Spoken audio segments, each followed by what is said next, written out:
Let's start by saying something that doesn't get said enough. Credit card debt is incredibly common, and it usually doesn't come from irresponsibility. It comes from normal life. Emergencies, rising costs, using credit to bridge gaps when income and expenses don't line up perfectly. Most people didn't plan to be in credit card debt. They just slowly arrived there. And if that's where you are right now, this video is not about blame. It's about repair.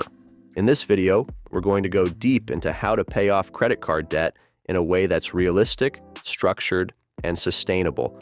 We're going to talk about the snowball method and the avalanche method, why both work and which method will work best for you depending on your circumstances.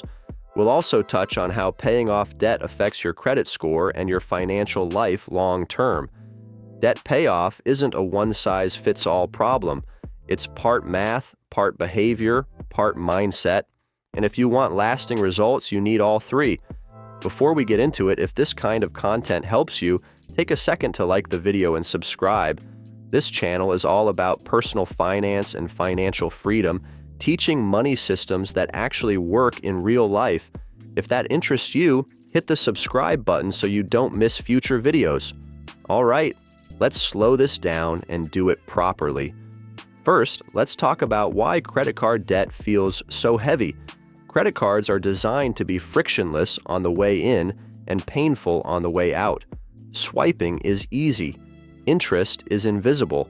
Minimum payments feel manageable, and that combination keeps people stuck much longer than they expect.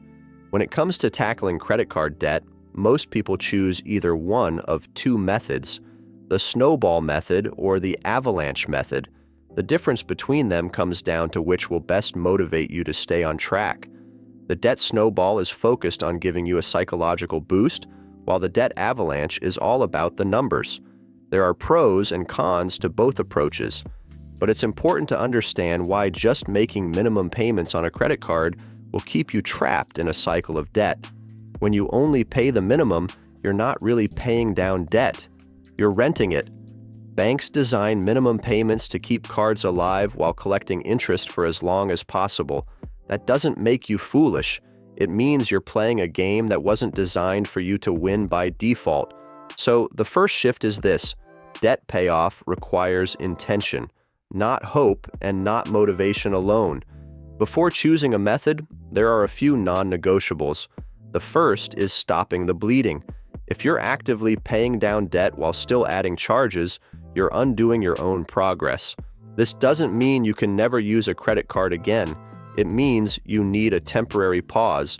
If necessary, switch to debit or cash while you're paying balances down. This isn't punishment, it's protection. The second non-negotiable is clarity. You need to know exactly what you're dealing with. Write down every credit card you have, the balance, the interest rate, the minimum payment. No guessing, no rounding, no ignoring the ugly ones. Seeing everything at once can feel uncomfortable, but discomfort is temporary. Confusion lasts much longer. Now let's talk about the two strategies everyone hears about, the snowball method and the avalanche method. The snowball method focuses on psychology. You pay off your smallest balance first, regardless of interest rate. You pay the minimum on everything else and throw all extra money at the smallest balance. When that card is paid off, you roll that payment into the next smallest balance.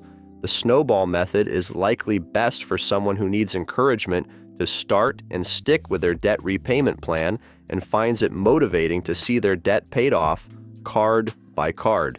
The avalanche method focuses on math. You pay off the highest interest rate first.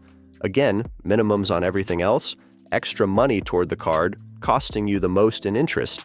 The avalanche method is best if you have a principal balance with a very high interest rate. On paper, avalanche saves more money. But here's the truth: most spreadsheets won't tell you. Debt payoff is a behavior problem before it's a math problem. If math alone worked, everyone would be debt-free already. The snowball method works so well because it creates momentum. Early wins matter. Paying off a card quickly changes how you feel about the process. Progress becomes visible. motivation becomes easier and emotions become more regulated. The avalanche method works best for people who are already disciplined and emotionally detached from the numbers. If interest savings excite you, avalanche can be incredibly effective. Neither method is wrong.